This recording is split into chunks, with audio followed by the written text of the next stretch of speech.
Hey everyone, it's Will, Gamer Dad, with another video for you.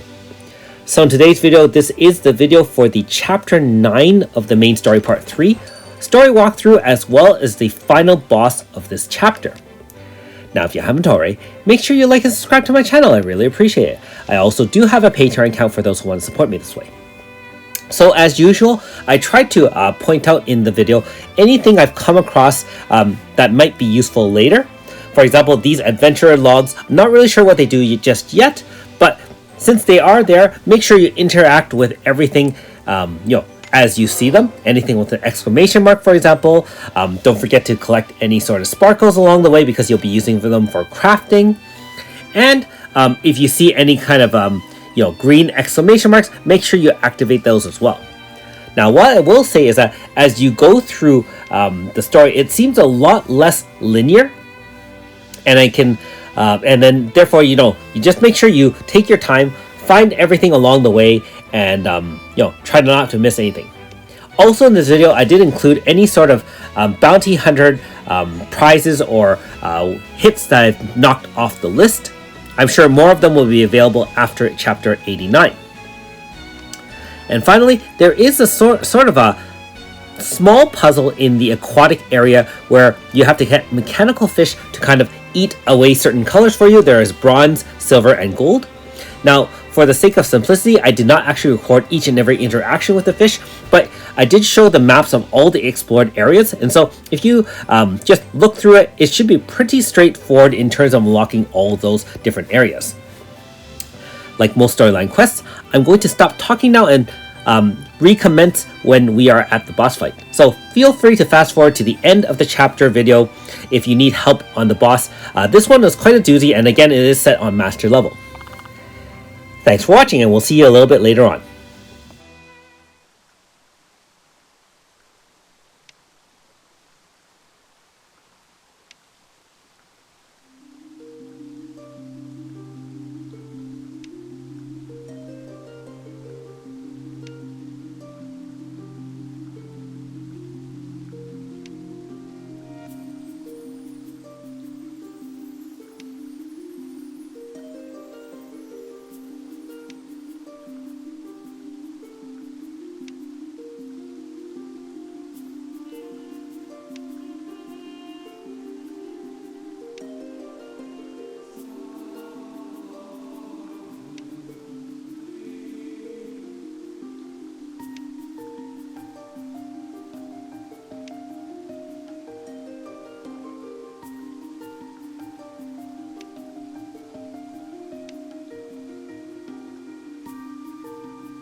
食らいなさい。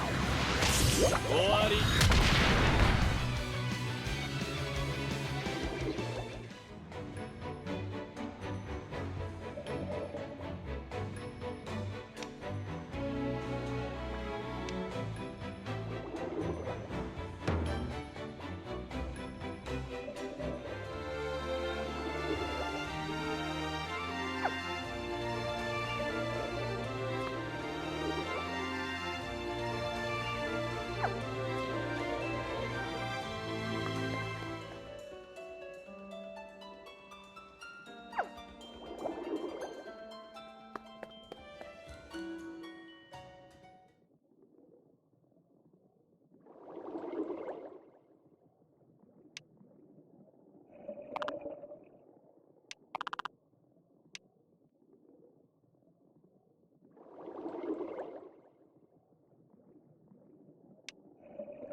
Welcome back.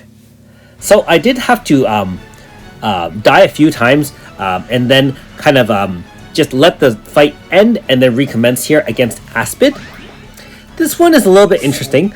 You cannot target the main body. It is null to all attacks. However, each tentacle is weak to certain types of attacks. So I believe the top one is weak to, for example, slash, and the bottom one is weak to magic.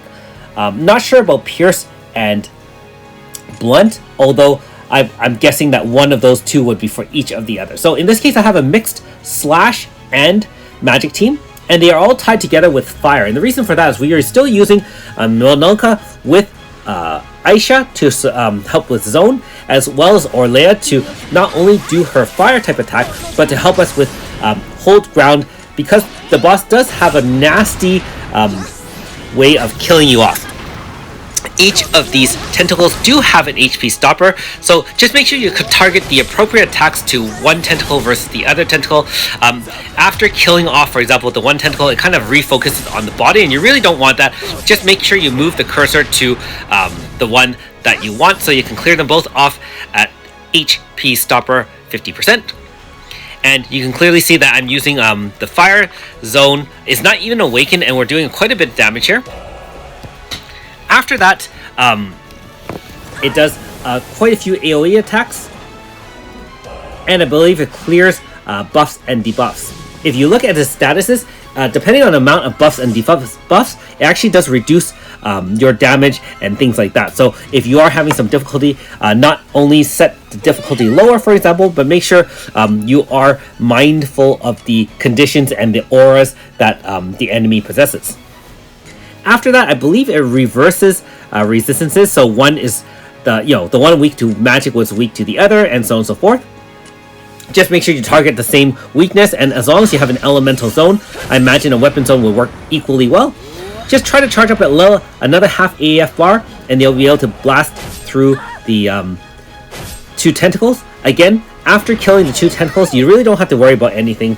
The boss dies off, because once the tentacles are done, then the fight ends. The other thing about Orlea on this team is that she does apply a 50-50-50 triple debuff to help mitigate a lot of damage. If you don't have Orlea, I imagine someone like Kid would be quite useful, or for example AS Nakoko. Obviously Aisha is free. If you have someone like Ify helping to eat damage, I'm sure you can do that, but certainly a 50-50-50 triple debuff would be best, and Kid's probably the most accessible. Garia obviously is a free unit, and if you don't have Minoka, you probably can use another fire DPS. Like I said, I'm using a slash and magic type. I'm sure you can refocus and use pierce and a blunt if you so choose. And like I said, it's just kind of applying a lot of different status effects. I know that having Tetra in the back, which is the sidekick for Monolka, is making it a lot easier because it removes statuses kind of after during each turn, which really does help with a lot of things.